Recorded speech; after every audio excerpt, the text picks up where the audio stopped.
Apache Scout Running Wolf moved like smoke through the narrow passages.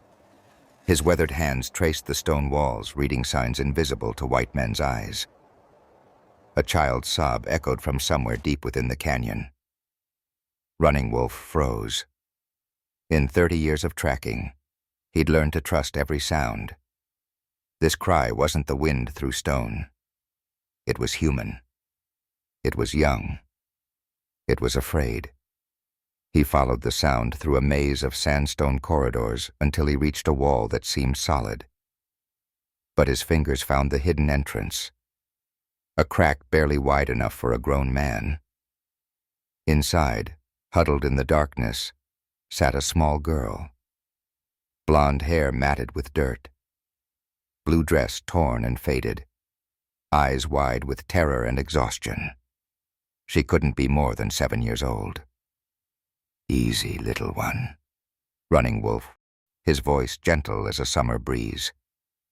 The girl pressed herself deeper into the shadows, but she was trapped, nowhere left to run. Running Wolf slowly extended his hand, empty palm, no weapons, no threat. "I won't hurt you," he said, "but you can't stay here. The desert will claim you." The girl's lips moved, but no sound came. She was beyond words now, beyond hope. That's when Running Wolf saw the reward poster crumpled beside her, wrinkled and water-stained, but still readable. $1,000 reward for the safe return of Sarah Elizabeth Morrison, missing since April 15th, last seen near Bitter Creek Settlement. $1,000. More money than most men saw in 10 years. But as Running Wolf looked at the terrified child, money was the last thing on his mind.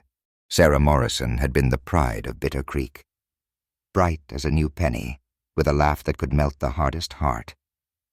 Her father, Judge Morrison, was the most respected man in 3 counties. Her mother, Elizabeth, ran the church social with an iron fist wrapped in Sunday silk. They lived in the big white house on Elm Street. Picket fence, rose garden, everything proper folks were supposed to want. The house sat on 2 acres of perfectly manicured land, a monument to civilized life in the harsh desert territory. Judge Morrison had built it with his own hands when he first arrived from back east, carrying nothing but law books and stubborn determination. Every morning at precisely 7 o'clock, Sarah would run downstairs in her white nightgown to find her father reading the territorial newspaper over coffee and eggs. Elizabeth would be arranging fresh roses in a crystal vase, humming hymns under her breath. It was a life of routine, predictable, safe, until the debt started piling up. Judge Morrison's gambling problem began small, a few dollars here and there at the Saturday night poker games. Nothing he couldn't afford, nothing that would hurt his family. But addiction grows like prairie fire. Soon he was betting amounts that made his hands shake, borrowing money from questionable sources, making promises he couldn't keep. That's how Jack Crenshaw entered their lives. Crenshaw ran the territory's most successful criminal enterprise. Not just robbery and rustling, but loan sharking, protection rackets, and worse. He had a network of informants in every town, ears in every saloon, fingers in every pie worth touching. When Judge Morrison's debts reached $5,000, Crenshaw came calling personally. But on the morning of April 15th, Sarah's world shattered like glass.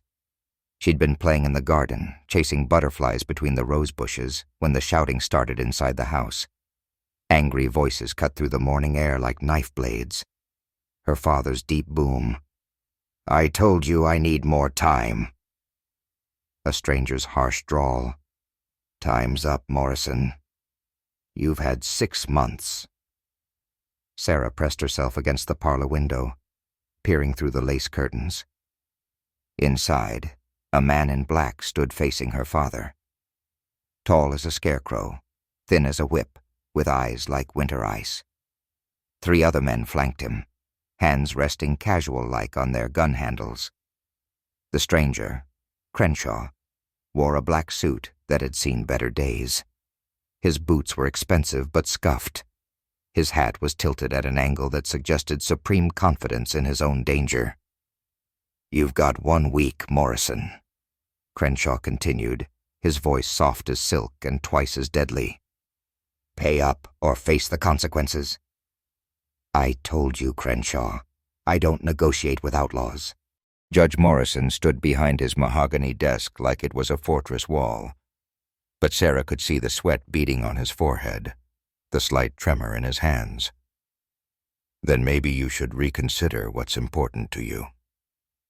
Crenshaw's gaze drifted toward the window where Sarah crouched. For one terrifying moment, their eyes met. The outlaw's lips curved in what might have been a smile if there had been any warmth in it.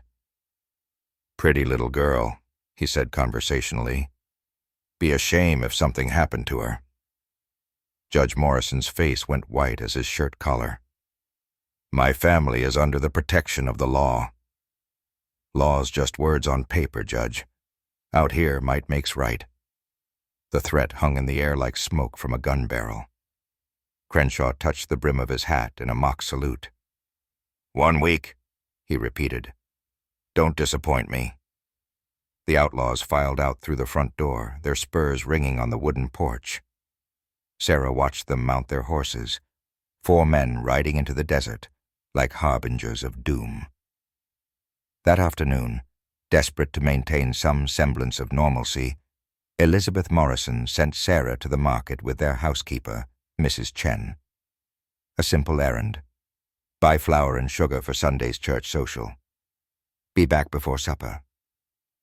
Mrs. Li Chen had come from California 5 years earlier, following the railroad west like thousands of other Chinese immigrants. She was small and quiet, but there was steel in her spine and fire in her dark eyes. She loved Sarah like her own daughter. Had been there for the girl's first steps, first words, first day of school. "Come, little bird," she said in her careful English, taking Sarah's hand. "We go to market, then home for cookies." It was supposed to be routine, safe, predictable. They never made it to the store. The ambush came at Miller's Crossing, where the road curved through thick cottonwoods. The afternoon sun filtered through the leaves, casting dancing shadows on the dusty path. Sarah skipped beside the wagon while Mrs. Chen guided their old mare, Buttercup, with gentle clicks of her tongue. They were singing together, a Chinese lullaby Mrs. Chen had taught her. When the world exploded into violence, 4 riders materialized from the shadows like demons emerging from hell itself. Same men who'd visited the judge. Crenshaw's gang. The horses were magnificent, stolen thoroughbreds worth more than most men made in a year. But their riders were ugly as sin itself. Unshaven faces, cruel eyes, hands that lived too comfortable on gun handles. Crenshaw sat his mount like a king surveying conquered territory. His black suit was dusty from hard riding, his smile sharp as a scalping knife. Mrs. Chen pulled the wagon to a stop, placing her small body between the riders and Sarah, a mother hen protecting her chick against circling wolves. "What do you want?" she demanded, her voice steady despite the terror Sarah could see in her eyes. "Just the girl," Crenshaw said, dismounting with deliberate slowness. His spurs rang like funeral bells with each step. "Nothing personal, you understand." Behind him, his men spread out in a practiced formation. These weren't random desperados. They were professionals. Military precision in outlaw clothing. "Over my dead body," Mrs. Chen stated flatly. Crenshaw tilted his head like a curious bird studying an insect. "You know, I was hoping you wouldn't say that." His hand moved faster than a striking rattlesnake. The Colt cleared leather smooth as silk. "If that's how you want it." The gunshot echoed across the valley like thunder. Mrs. Chen's body jerked backward, crimson spreading across her neat white apron. She crumpled to the wagon seat, then tumbled into the dust. Sarah screamed until her throat was raw. Strong hands, rough as sandpaper, lifted her from the wagon. She fought like a wildcat, kicking and scratching and biting anything she could reach. "Feisty little thing," one of the outlaws laughed. Judge raised himself a fighter. They bound her hands with rough rope that cut into her wrists, threw her across a saddle like a sack of grain. The horse's ribs dug into her stomach with every jarring step. Behind them, Mrs. Chen lay motionless in the road. The woman who had loved her like a daughter, who had sung her lullabies and baked her cookies and promised to keep her safe, dead because of her father's debts, dead because Sarah existed. The guilt would haunt her for the rest of her life. They rode hard for 2 days, deep into Apache territory where white men's law held no power. Sarah lost track of time in a nightmare haze of heat and dust, and the constant ache of being torn away from everything she'd ever known. The landscape changed around them. Rolling hills gave way to red rock mesas. Grass disappeared, replaced by sagebrush and cactus. The sun beat down like a hammer on an anvil, turning the world into a shimmering furnace. Crenshaw's hideout sat in a box canyon 20 miles north of the Mexican border. Natural walls rose 300 feet on all sides, creating a fortress that could be held by a handful of men against an army. Water seeped from hidden springs. Grass grew in secret meadows. Caves carved into the canyon walls provided shelter from weather and pursuit alike. It was perfect for men who lived outside the law. On the second night, they made camp beside one of the springs. Sarah sat bound to a cottonwood tree, watching her captors celebrate their success with bottles of stolen whiskey. Crenshaw's men were drunk on alcohol and the thrill of easy money. They passed around a crumpled photograph, Sarah's school picture from last year, and argued over what the judge would pay to get his daughter back. $5,000 easy, slurred Pete Hannigan, a gap-toothed killer from Missouri. Man's got to value his little princess. I say 10,000, countered Ned Parker, who'd deserted from the cavalry after murdering a sergeant. Judge is rich. We should bleed him proper. And if he doesn't pay? Asked the third man, a half-breed called Snake who wore human scalps on his belt. Crenshaw spat into the fire, sending up a shower of sparks. Then he'll learn what loss really means. The outlaw leader's eyes found Sarah in the flickering firelight, cold as winter stars, empty as a grave. Course, we might have some fun with the girl first. Shame to waste such a pretty little thing. The laughter that followed made Sarah's skin crawl. She'd led a sheltered life, but she wasn't stupid. She knew what men like these did to helpless women. That's when she decided she'd rather die in the desert than suffer whatever Crenshaw had planned. That's when she knew she had to run. Sarah waited until the deepest part of night, when the desert cold crept into the canyon like ghostly fingers. The outlaws lay scattered around the dying campfire like broken dolls. Empty bottles gleamed in the starlight. Snores and drunken mutters echoed off the canyon walls. Crenshaw slept apart from his men, back pressed against a boulder, one hand still gripping his Colt even in unconsciousness. A man who never truly relaxed, never fully trusted even his own gang. Sarah had been working at the ropes around her wrists for hours. The rough hemp had torn her skin bloody, but she'd managed to loosen the knots enough to slip one hand free.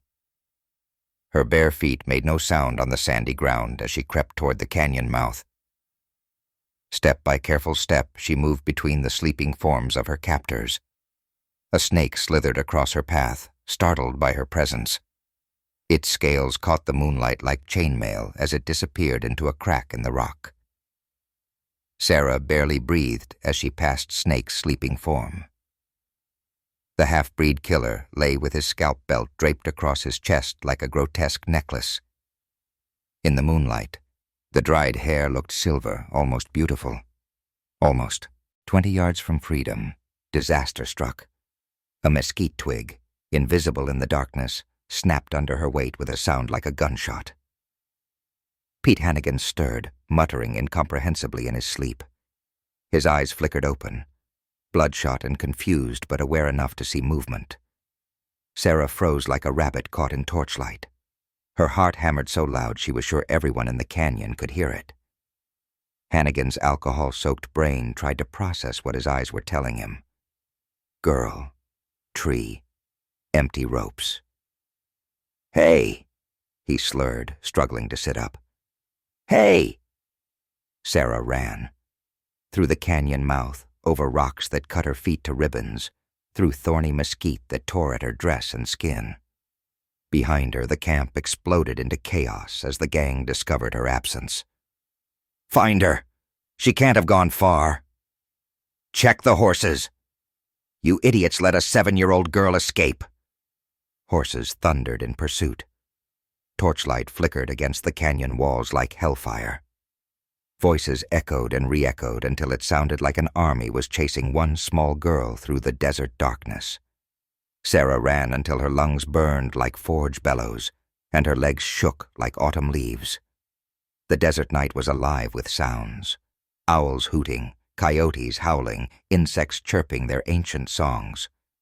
She followed what might have been a game trail up into the red rock country.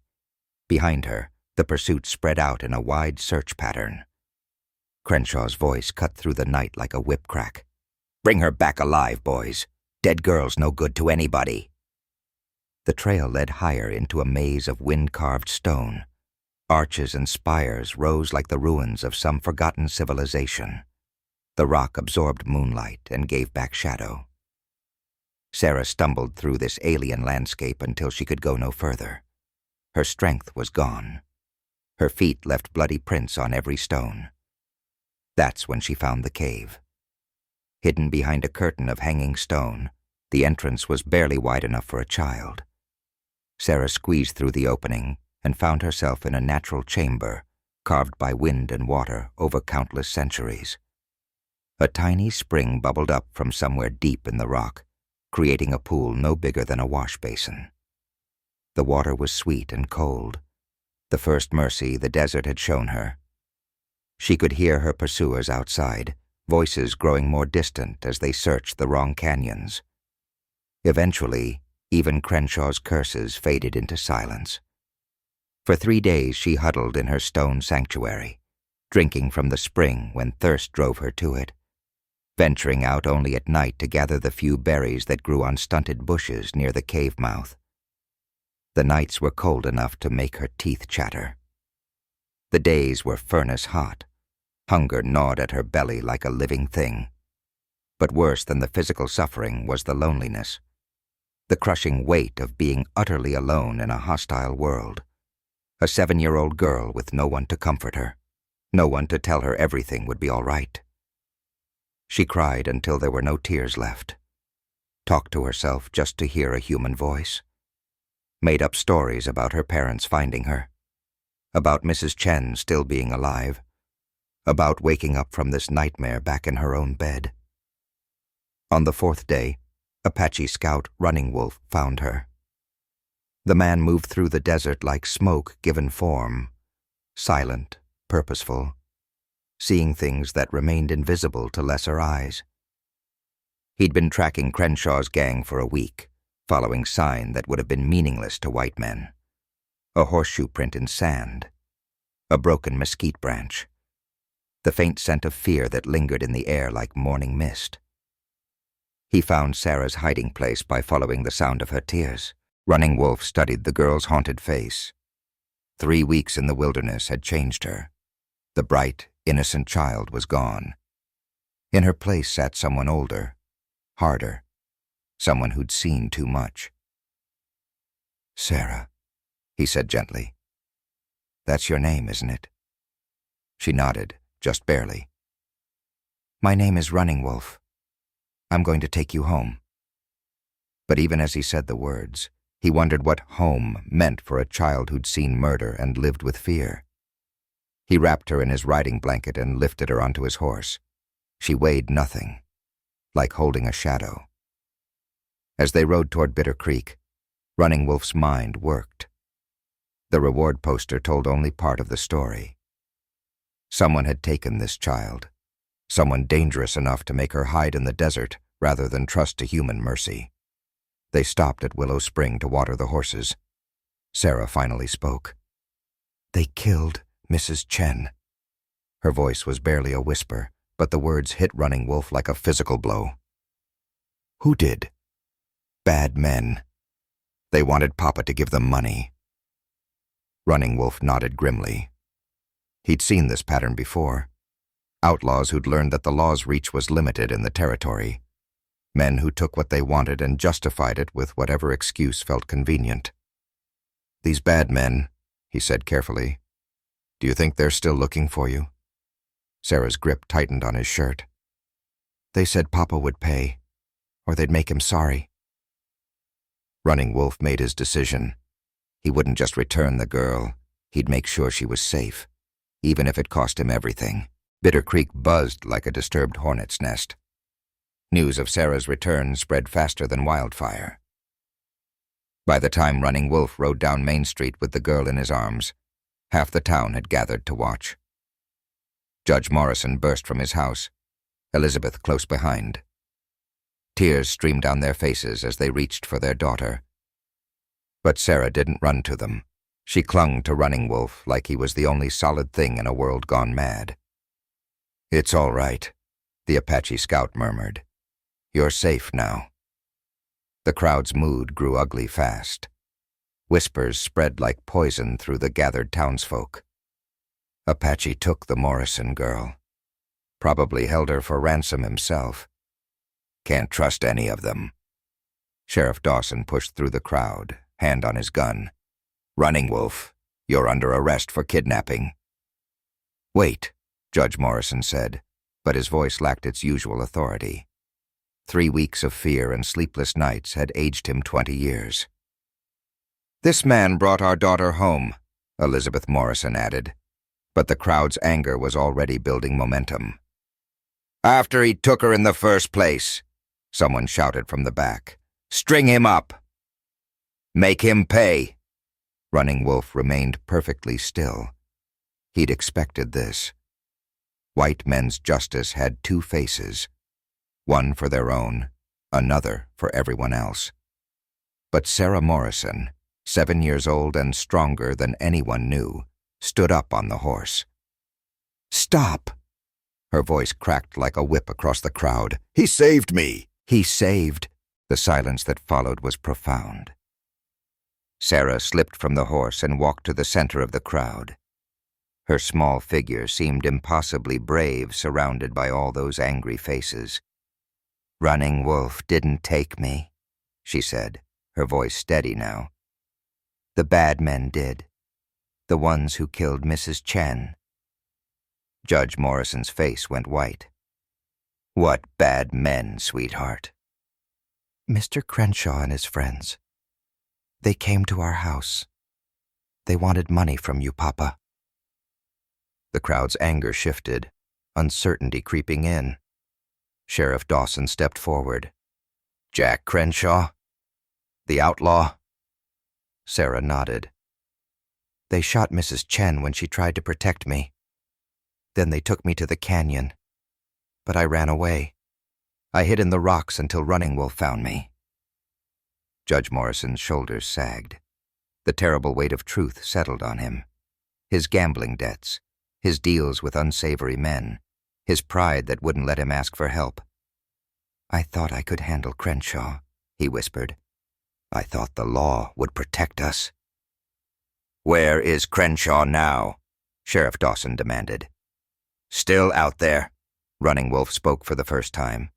Still dangerous. The girl's not safe as long as he's free. Then we hunt him down, called out Tom Bradley, the blacksmith. Eye for an eye. No, Judge Morrison said, finding his voice again. We do this legally. Sheriff, organize a posse. Bring Crenshaw in for trial. But Running Wolf shook his head. White man's justice moves too slow. Crenshaw won't wait for a trial. He'll come for the girl again. Finish what he started. The truth of those words settled over the crowd like a cold wind. That night, the unlikely partnership formed. Judge Morrison swallowed his pride. Sheriff Dawson admitted his limitations. Running Wolf shared his knowledge of the territory. They met in the judge's study while Elizabeth Morrison sat upstairs with Sarah, finally able to hold her daughter close. "Crenshaw's holed up in Devil's Canyon," Running Wolf reported. "Natural fortress. One way in, one way out. He's got maybe 8 men with him." "We could starve him out," Sheriff Dawson suggested. "Too risky," the judge replied. "He's got nothing to lose now. Might do something desperate." Running Wolf traced the canyon layout on a piece of paper. "There's another way. Apache path. Steep, dangerous, but it comes up behind his camp." "You'd help us?" Sheriff Dawson asked, suspicious still. "That child saved my life today. Spoke truth when lies would have been easier. I owe her a debt." Judge Morrison studied the Apache scout's weathered face. "You could have kept the reward money. Disappeared. Why didn't you?" Running Wolf was quiet for a long moment. "Because some things matter more than money. Some debts can only be paid with honor." The plan they hatched was simple. Sheriff Dawson would approach the canyon openly with a small posse, demanding surrender. While Crenshaw focused on the front entrance, Running Wolf would lead a second group up the hidden path. Judge Morrison insisted on going with the second group. "This is my fault," he said. "My responsibility to fix." Dawn painted the desert in shades of blood and gold. 2 groups of riders moved toward Devil's Canyon, like the closing jaws of a trap. Sheriff Dawson's posse approached openly, rifles gleaming in the morning sun. The sound of hoofbeats echoed off the canyon walls, announcing their presence to anyone listening. Meanwhile, Running Wolf led Judge Morrison and 3 other men up the treacherous back trail. Horses picked their way carefully over loose shale and around jutting rocks. One wrong step would mean a 100-foot fall. They reached the canyon rim just as Sheriff Dawson's voice boomed from below. "Jack Crenshaw, you're surrounded. Surrender now and face trial, or we'll take you by force." Crenshaw's laughter echoed from the hidden camp. "Come and get me, Sheriff.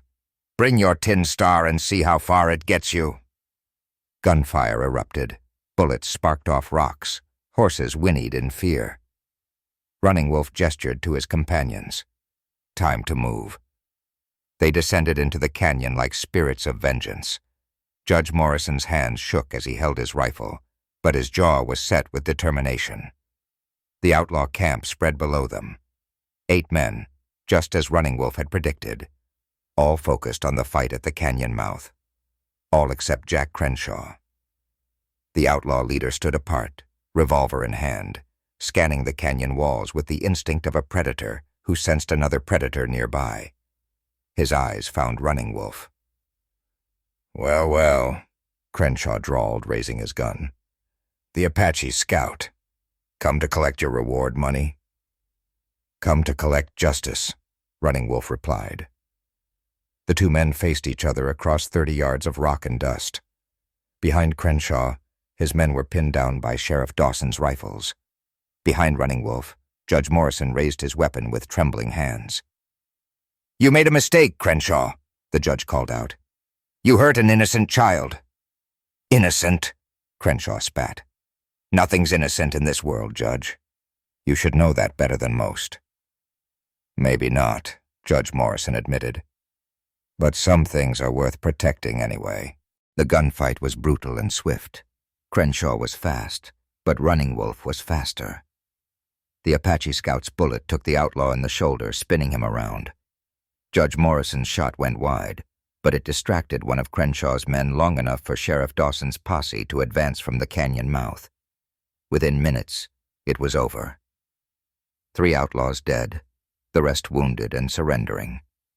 Crenshaw himself lay bleeding in the dust, his dream of easy money turning to desert sand. "Should have taken the money and run," he gasped as Sheriff Dawson cuffed him. "Should have known better than to mess with a judge's family." "You should have known better than to hurt a child," Running Wolf replied quietly. As they loaded the prisoners onto horses, Judge Morrison approached the Apache scout. "The reward money," he said, holding out a leather pouch heavy with gold coins. "It's yours. You earned it." Running Wolf looked at the money. More wealth than he'd seen in his lifetime. Enough to buy land, cattle, a new life. He pushed the pouch back toward the judge. "Keep it. Use it to help other lost children. There are always more who need saving." Judge Morrison's eyes widened. "I don't understand." "Some things can't be bought," Running Wolf said simply. "Some debts can't be paid with gold."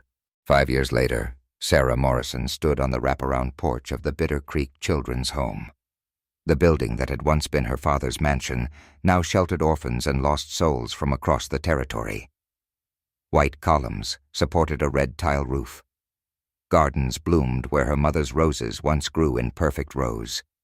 Everything was different. Everything was better. The Morrison Family Foundation, funded by her father's gambling debts turned to charitable purpose, had become a beacon of hope in the harsh desert landscape. What began as one man's guilt had grown into something larger than anyone imagined. Judge Morrison himself had overseen the transformation before his death 2 years earlier. Lung fever took him in the end, but he died knowing his mistakes had become something meaningful. "Every child deserves a chance," he'd told Sarah on his deathbed. "Every soul deserves grace." Sarah, now 12 and wise beyond her years, helped run the daily operations alongside Mrs. Rodriguez, the Mexican woman who'd taken Mrs. Chen's place in their hearts. She taught the younger children to read, to write, to believe that tomorrow might be better than today. The children came from everywhere. Orphaned by disease, abandoned by poverty, rescued from situations that would break an adult's heart. Apache children whose families had been killed by soldiers. Mexican children fleeing revolution. White children whose parents couldn't feed them. Here, they were just children. Color didn't matter. Language didn't matter. Only need mattered. Sarah moved between them like a young mother, braiding hair, wiping tears, settling disputes with the wisdom of someone who'd seen the worst the world could offer and survived it. On this particular afternoon, she watched a familiar figure ride up the dusty road that led to their sanctuary. Running Wolf, older now but still straight-backed in the saddle, dismounted at the white picket gate. Behind him rode a small boy, maybe 6 years old, with dark hair and frightened eyes. Another lost child found in the wilderness. Another soul saved from the desert's hunger. "Any room for one more?" the Apache scout asked, gesturing to the boy. The child clung to Running Wolf's shirt with desperate fingers. Sarah recognized that grip. She'd held onto her rescuer the same way 5 years ago. "Always room," Sarah replied, smiling at the frightened boy. "Always room for one more." She knelt to the child's level, making herself small and non-threatening. "What's your name, sweetie?" The boy whispered something in Spanish. Mrs. Rodriguez emerged from the house, drawn by the sound of voices. "Miguel," she translated softly. "His name is Miguel. His parents died of fever. He's been wandering for weeks." Sarah took the boy's trembling hand in hers. "Well, Miguel, you're safe now. Would you like some cookies? Mrs. Rodriguez makes the best cookies in the territory." For the first time since his arrival, the boy's face showed something other than terror. He nodded once, very carefully. As they walked toward the house, Running Wolf fell into step beside Sarah. The Apache scout had become a regular visitor over the years, always arriving with another lost child in tow. "How many now?" he asked quietly. 47, Sarah replied. 47 children who might have died alone. That evening, as the sun painted the desert in familiar shades of gold and crimson, Sarah found Running Wolf sitting by the old cottonwood tree where Mrs. Chen had died. Someone, probably her father before his death, had placed a small stone marker at the tree's base. The Chinese characters carved into the granite were beautiful, flowing like water over stone. "What does it say?" Running Wolf asked. "She loved without counting the cost," Sarah translated. Mrs. Rodriguez had taught her to read Spanish, and Father Miguel from the mission had helped her learn the meaning of Mrs. Chen's native script. They sat in comfortable silence, watching the children play in the yard, former orphans and outcasts now laughing together under the desert sky. A Apache boy teaching a Mexican girl to throw a rope, a Chinese girl and a white boy racing stick horses around the garden. "Do you ever regret not taking the money?" Sarah asked the question that had been on her mind for years. Running Wolf was quiet for a long moment, his weathered hands folded in his lap. The scars of a hard life showed in every line of his face, but his eyes remained kind. "Money disappears," he said finally. "But this lasts." The truth of those words settled over them like evening coolness. Around them, the desert was coming alive with night sounds. Coyotes calling to the moon, owls beginning their ancient hunt, crickets tuning up for their nightly concert. A small plaque near the tree's base caught the last light of day. "In memory of Mrs. Lee Chen, who died protecting innocence, and in honor of all who choose to do what's right over what's easy, and in grateful recognition of Running Wolf Apache, scout and friend, who showed us that kindness knows no boundaries." Running Wolf studied the plaque with surprise. He'd never seen it before. Sarah must have had it made recently. "You didn't need to do that," he said gruffly. "Yes, I did," Sarah replied firmly. "People should know. They should remember that it's possible to choose good over evil, even when it costs everything." The old scout smiled, a rare expression that transformed his entire face. "You sound like your father in his better moments." "I hope so," Sarah said. "I hope I sound like everyone who ever chose to do right by a child." As stars began to appear in the vast desert sky, they could hear Mrs. Rodriguez calling the children in for supper. Voices echoed across the yard, English and Spanish and Apache and Chinese, all blending into the universal language of childhood. Running Wolf stood to go, but Sarah caught his sleeve. "Will you stay for supper? The children always love your stories." The Apache scout considered this. He was not a social man by nature. Years of living between two worlds had made him comfortable with solitude, but 47 pairs of young eyes were powerful persuasion. "Just this once," he agreed. Sarah grinned, the first truly carefree smile she'd worn since the morning Mrs. Chen died. "Thank you," she said simply. And Running Wolf knew she wasn't just thanking him for staying for supper.